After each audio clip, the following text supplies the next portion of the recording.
تضاد ختم ہو گیا۔ میں آبادی سے دور ایک پہاڑ کے کنارے کھڑا تھا۔ سرسبز درخت میرے سامنے پھیلے ہوئے تھے، چڑیوں کی بولیاں کانوں میں آ رہی تھیں، مختلف قسم کے جانور چلتے پھرتے نظر آتے تھے۔ یہ سب دیکھ کر میرے اوپر عجیب تاثر ہوا۔ کیسا عظیم اور کیسا کامل ہوگا وہ خدا جس نے اتنی بڑی دنیا بنائی اور پھر اس کو مجبور کر دیا کہ وہ اس کے بتائے ہوئے نقشے کی انتہائی پابند رہتے ہوئے حرکت کرے۔ کتنی حسین اور کتنی معصوم ہے یہ دنیا۔ یہاں چڑیاں وہی آوازیں نکالتی ہیں جو ان کے خالق نے انہیں سکھایا ہے۔ یہاں بلی اور بکری بالکل اسی طرح اپنا رزق کھاتے ہیں جو پیدائشی طور پر ان کے لیے مقرر کر دیا گیا ہے۔ یہاں درخت عین اسی منصوبے کے مطابق اگتے اور بڑھتے ہیں جو ازل سے ان کے مالک نے ان کے لیے متعین کر دیا ہے۔ یہاں دریا ٹھیک اسی قانون کے مطابق رواں ہوتا ہے جو اس کے لیے ابدی طور پر مقدر ہے۔ خدا کی کائنات انتہائی کامل مجموعہ ہے اور یہاں کی ہر چیز ادنیٰ انحراف کے بغیر عین اسی طرح عمل کرتی ہے جس کا حکم اس کے خدا نے اسے دے رکھا ہے۔ مگر انسان کا معاملہ اس سے بالکل مختلف ہے۔ وہ اپنے منہ سے ایسی آوازیں نکالتا ہے جس کی اجازت اس کے خدا نے اسے نہیں دی۔ وہ ایسی چیزوں کو اپنا رزق بناتا ہے جس سے اس کے مالک نے اس کو روک رکھا ہے۔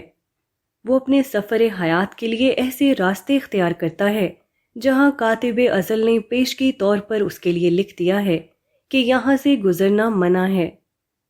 انسان خدا کی کائنات کا بہت چھوٹا حصہ ہے، مگر وہ عظیم کائنات کے مجموعی نظام سے بغاوت کرتا ہے۔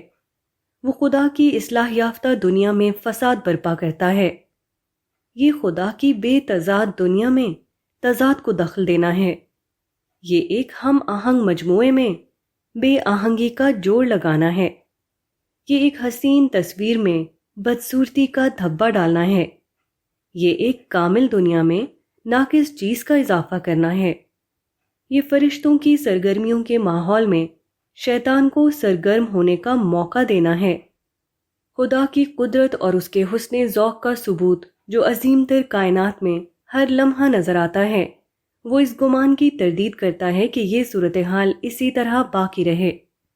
خدا کی قدرت یقیناً اس ظلم کی اجازت نہیں دے سکتی۔ خدا کا حسن ذوق ہرگز اس کو برداشت نہیں کر سکتا۔ ضروری ہے کہ وہ دن آئے جب کائنات کا یہ تضاد ختم ہو، خدا کی مرضی انسانی دنیا میں بھی اسی طرح پوری ہونے لگے جس طرح وہ بقیہ دنیا میں پوری ہو رہی ہے۔ خدا کی نشانیاں۔ میکسویل وہ شخص ہے جس نے فطرت میں برقی مقناطیسی تعامل کے قوانین کو انتہائی کامیابی کے ساتھ ریاضیاتی مساوات میں بیان کیا ہے۔ کہا جاتا ہے کہ جب عظیم جرمن سائنسدان بولٹزمین نے اس کو دیکھا تو اس نے تعجب کے ساتھ کہا کہ کون وہ خدا ہے جس نے یہ نشانیاں لکھ دیں۔ Maxwell put the laws of electromagnetic interactions into equations so marvelous that when the great German physicist Boltzmann saw them, he exclaimed, "Who was the God who wrote these signs?" کائنات کا مطالعہ کرنے والے کے لیے سب سے زیادہ عجیب بات یہ ہے کہ ہر مطالعہ بالآخر ایک ایسی چیز پر ختم ہوتا ہے جو انتہائی پراسرار طور پر حکیمانہ ہوتی ہے۔ کائنات اپنے آخری مطالعے میں ایک حد درجہ منظم واقعہ ہے، نہ کہ کوئی بے ترتیب انبار۔ یہ حقیقت ہر واقف کار کو یہ ماننے پر مجبور کرتی ہے کہ کائناتی واقعات کے پیچھے کوئی برتر ذہن کام کر رہا ہے۔ آئنسٹائن ایک خالص سائنسی مزاج کا آدمی تھا، تاہم اس نے اقرار کیا ہے کہ میں طبیعیات دان سے زیادہ ایک فلسفی ہوں، کیونکہ میرا یقین ہے کہ ہمارے باہر بھی ایک حقیقت ہے۔ I am more a philosopher than a physicist, for I believe there is a reality outside of us, the world as I see it. Einstein اپنے اس ذہن کی وجہ سے کہتا ہے کہ اس معنی میں بھی ایک پکا مذہبی آدمی ہوں۔ In this sense, I belong to the ranks of devotedly religious men. کائنات خدا کی نشانی ہے، وہ مخلوق کے روپ میں خالق کی تصویر دکھاتی ہے۔ جو شخص کھلے ذہن کے ساتھ کائنات کو دیکھے گا وہ اس کے اندر اس کے خدا کو پالے گا، البتہ جن کے ذہن میں ٹیڑھ ہو وہ عین روشنی کے درمیان بھی اندھیرے میں رہیں گے، وہ خدا کے قریب کھڑے ہو کر بھی خدا کو نہ پائیں گے۔ قدرتی مناظر۔ مسٹر یو کے موکھا لندن گئے۔ وہاں ان کی ملاقات ایک معمر انگریز سے ہوئی جو 50 سال پہلے برٹش راج کے زمانے میں رائل ایئر فورس کے افسر کی حیثیت سے ہندوستان میں مقیم تھا۔ اس نے مسٹر موکھا سے بہت دلچسپی کے ساتھ ہندوستان کے حالات پوچھے۔ اس نے بتایا کہ اس کا قیام زیادہ تر بمبئی اور پونا میں تھا۔ اس نے عجیب محویت کے انداز میں بتایا کہ بمبئی اور پونا کے درمیان ٹرین کا سفر اس کو بہت پسند تھا۔ یہ پورا سفر دریاؤں، جنگلوں اور قدرت کے مناظر کے درمیان ہوتا تھا۔ اس نے کہا کہ میں دوبارہ ہندوستان جانا چاہتا ہوں تاکہ ان مناظر کو دیکھ کر خوشی حاصل کروں۔ مزید سوالات کے درمیان مسٹر موکھا نے مذکورہ انگریز کو بتایا کہ اب پونا پہلے جیسا پونا نہیں ہے، اب وہ پونے کہا جاتا ہے۔ اس کی آبادی 10 گنا بڑھ گئی ہے۔ نئی نئی سڑکیں اور روشنیوں کے انتظام نے اس علاقے میں قدرتی مناظر سے زیادہ مشینی مناظر کا ماحول پیدا کر دیا ہے۔ یہ سن کر اچانک اس انگریز کا سارا شوق ختم ہو گیا۔ اس نے کہا، "No, I don't think I will go to India. My India probably does not exist." نہیں، میں نہیں سمجھتا کہ مجھے انڈیا جانا چاہیے، میرا انڈیا اب غالباً موجود نہیں۔ ٹائمز آف انڈیا، 3 فروری 1984۔ مشینی مناظر دیکھنے سے انسان یاد آتا ہے اور قدرتی مناظر کو دیکھنے سے خدا یاد آتا ہے۔ مشینی مناظر میں انسان کی کاریگری کا دھیان آتا ہے اور قدرتی مناظر میں خدا کی کاریگری کا۔ مشینی مناظر انسان کو انسان سے ملاتے ہیں اور قدرتی مناظر انسان کو خدا سے ملاتے ہیں۔ یہی وجہ ہے کہ مشینی مناظر میں انسان کو وہ سکون نہیں ملتا جو قدرتی مناظر میں اس کو ملتا ہے۔ الا بذکر اللہ تطمئن القلوب۔ قدرتی مناظر کیا ہیں؟ وہ خدا کی صفات کا آئینہ ہیں۔ آسمان کی وسعت خدا کی بے پایاں ہستی کا تعارف ہے۔ سورج خدا کے سراپا نور ہونے کا اعلان کر رہا ہے۔ دریا کی روانی خدا کے جوش رحمت کی گویا ایک تمثیل ہے۔ پھولوں کی مہک اور خوبصورتی خدا کے حسن کی ایک دور کی جھلک ہے۔ اگر دیکھنے والی آنکھ ہو تو اس کو قدرتی مناظر میں خدا کا جلوہ دکھائی دے گا۔ شناختی کارڈ کے بغیر۔ دیہات کا ایک لڑکا شہر آیا۔ سڑک پر چلتے ہوئے وہ ایک اسکول کی عمارت کے سامنے سے گزرا۔ یہ اسکول کے جشن کا دن تھا۔ سینکڑوں لڑکے ایک کھڑکی کے سامنے لائن لگائے ہوئے تھے۔ دیہاتی لڑکے نے قریب جا کر دیکھا تو معلوم ہوا کہ اس کھڑکی پر مٹھائی تقسیم ہو رہی ہے اور ہر ایک اس کو لے کر باہر آ رہا ہے۔ دیہاتی لڑکا بھی لائن میں شامل ہو کر کھڑا ہو گیا۔ وہ لائن کے ساتھ آگے بڑھتا رہا۔ وہ سمجھتا تھا کہ جب میری باری آئے گی تو مٹھائی کا پیکٹ اسی طرح میرے ہاتھ میں ہوگا جس طرح وہ دوسروں کے ہاتھ میں دکھائی دے رہا ہے۔ لائن ایک کے بعد ایک آگے بڑھتی رہی، یہاں تک کہ دیہاتی لڑکا کھڑکی کے سامنے پہنچ گیا۔ اس نے خوش خوش اپنا ہاتھ کھڑکی کی طرف بڑھایا۔ اتنے میں کھڑکی کے پیچھے سے آواز آئی، "تمہارا شناختی کارڈ۔" لڑکے کے پاس کوئی کارڈ نہ تھا، وہ کارڈ پیش نہ کر سکا، چنانچہ وہ کھڑکی سے ہٹا دیا گیا۔ اب لڑکے کو معلوم ہوا کہ یہ مٹھائی ان لوگوں کو تقسیم ہو رہی ہے جو سال بھر اسکول کے طالب علم تھے، نہ کہ کسی ایسے شخص کے لیے جو اچانک کہیں سے آ کر کھڑکی پر کھڑا ہو گیا ہو۔ ایسا ہی کچھ معاملہ آخرت میں پیش آنے والا ہے۔ آخرت کا دن خدائی فیصلے کا دن ہے۔ اس دن سارے لوگ خدا کے یہاں جمع کیے جائیں گے۔ وہاں لوگوں کو انعامات تقسیم ہو رہے ہوں گے، مگر پانے والے صرف وہ ہوں گے جنہوں نے اس دن کے آنے سے پہلے پانے کا استحقاق پیدا کیا، جو اپنا شناختی کارڈ لے کر وہاں حاضر ہوئے ہوں۔ وہ وقت آنے والا ہے جب کسی آنکھ کے لیے سب سے زیادہ پرکیف منظر یہ ہوگا کہ وہ اپنے رب کو دیکھے، کسی ہاتھ کے لیے سب سے زیادہ لذیذ تجربہ یہ ہوگا کہ وہ اپنے رب کو چھوئے، کسی سر کے لیے سب سے زیادہ عزت اور فخر کی بات یہ ہوگی کہ وہ اس کو رب العالمین کے آگے جھکا دے، مگر یہ سب کچھ صرف ان لوگوں کے لیے ہوگا جنہوں نے اس دن کے آنے سے پہلے اپنے کو خدا کی نظر عنایت کا مستحق ثابت کیا۔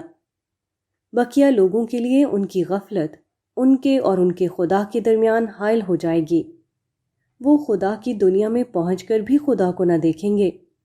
وہ پانے والے دن بھی اپنے لیے کچھ پانے سے محروم رہیں گے۔ جب پردہ اٹھے گا۔ امریکی صدر رونلڈ ریگن 30 مارچ 1981 کو پراعتماد چہرے کے ساتھ اپنے صدارتی محل وائٹ ہاؤس سے نکلے۔ کاروں کا قافلہ ان کو لے کر واشنگٹن کے ہلٹن ہوٹل کی طرف روانہ ہوا۔ پروگرام کے مطابق انہوں نے ہوٹل کے شاندار ہال میں ایک تقریر کی۔ تحسین و آفرین کی فضا میں ان کی تقریر ختم ہوئی۔ وہ آدمیوں کے ہجوم میں ہنستے ہوئے چہرے کے ساتھ باہر آئے۔ وہ اپنی بلٹ پروف لیموزین کار سے صرف چند قدم کے فاصلے پر تھے کہ اچانک باہر کھڑے ہوئے مجمع میں سے گولیوں کی آوازیں آنے لگیں۔ ایک نوجوان جان ہینکلے نے 2 سیکنڈ کے اندر 6 فائر کیے۔ ایک گولی مسٹر ریگن کے سینے پر لگی۔ وہ خون میں لت پت ہو گئے اور فوراً ہسپتال پہنچائے گئے۔ اچانک گولی لگنے کے بعد صدر امریکہ کا جو حال ہوا وہ اے پی کا رپورٹر ان الفاظ میں بیان کرتا ہے: mister Reagan appeared stunned. The smile faded from his lips. Mister Reagan جیسے سن ہو گئے، مسکراہٹ ان کے ہونٹوں سے غائب ہو گئی۔ Times of India 31 March 1981۔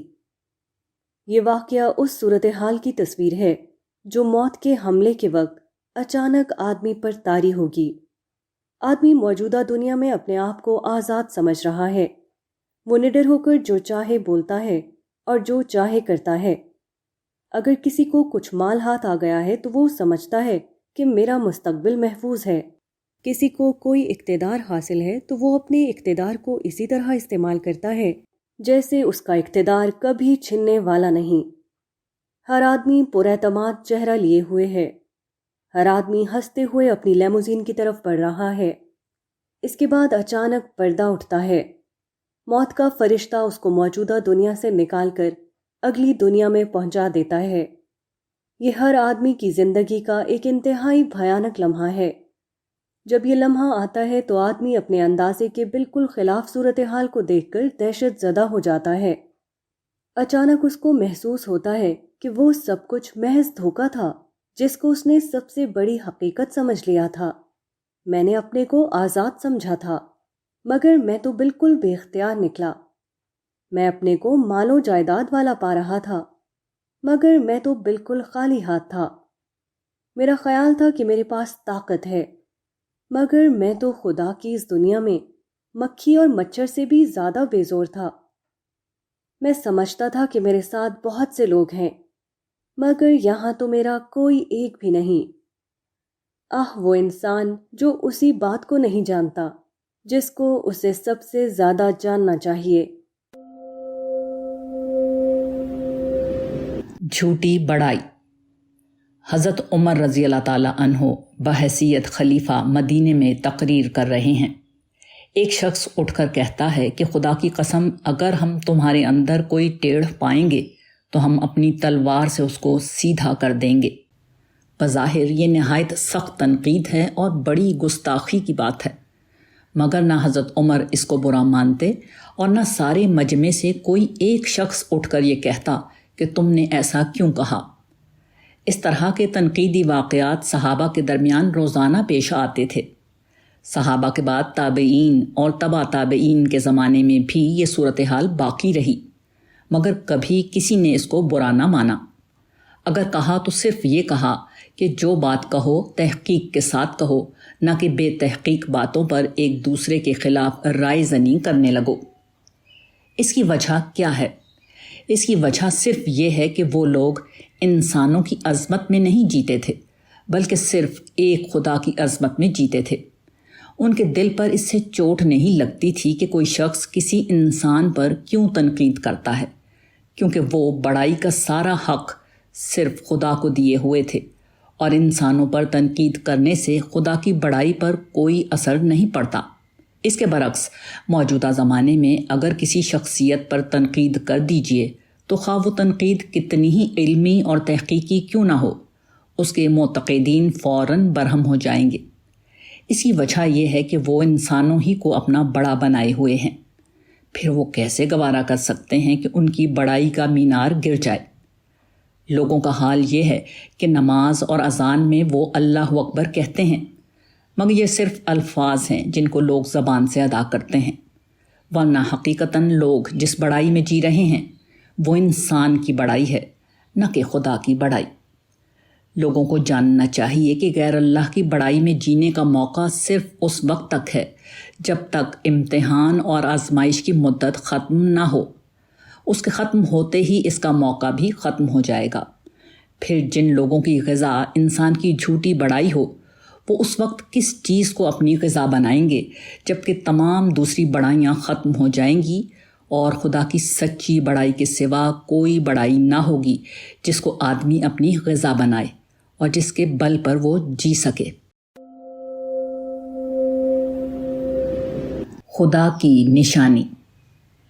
ان فی السماوات والارض لآیات للمؤمنین وفی خلقکم وما یبث من دابۃ آیات لقوم یوقنون واختلاف اللیل والنہار وما انزل اللہ من السماء من رزق فاحیا بہ الارض بعد موتها وتصریف الرياح آیات لقوم یعقلون۔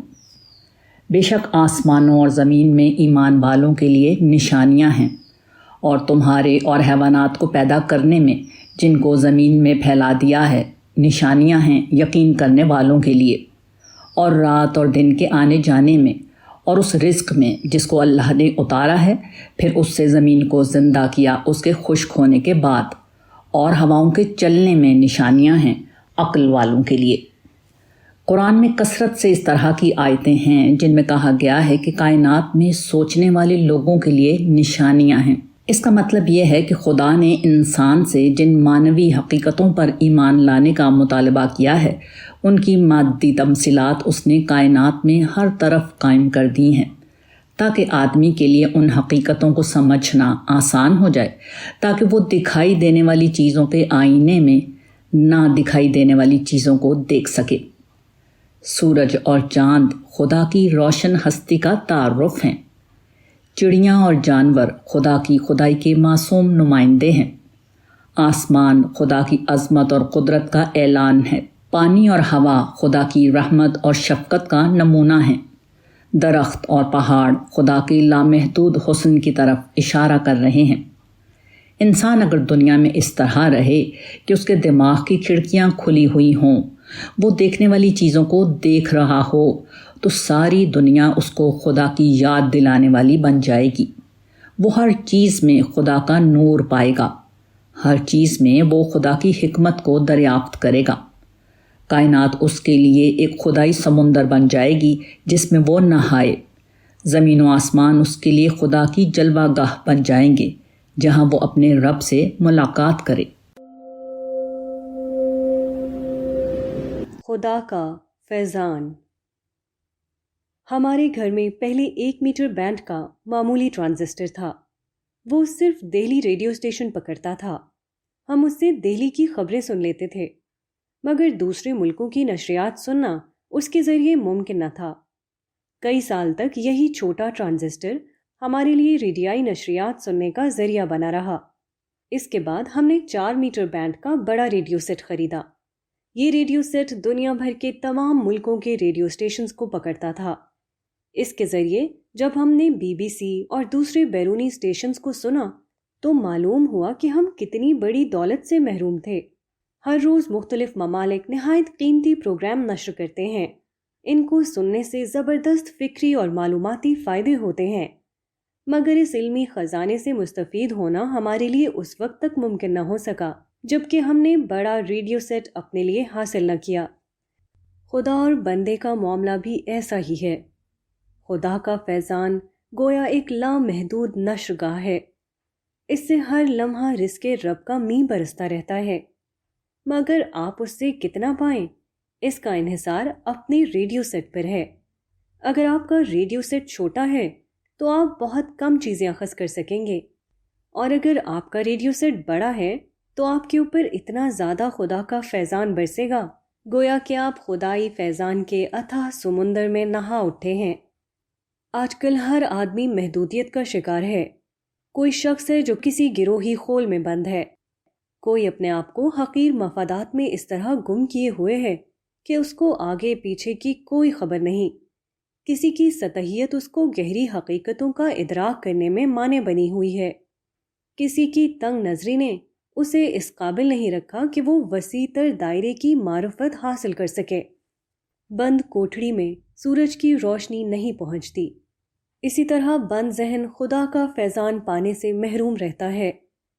خدا کا فیضان اسی کو ملتا ہے جو اپنے ذہن کے دروازے کھولنے پر راضی ہو جائے۔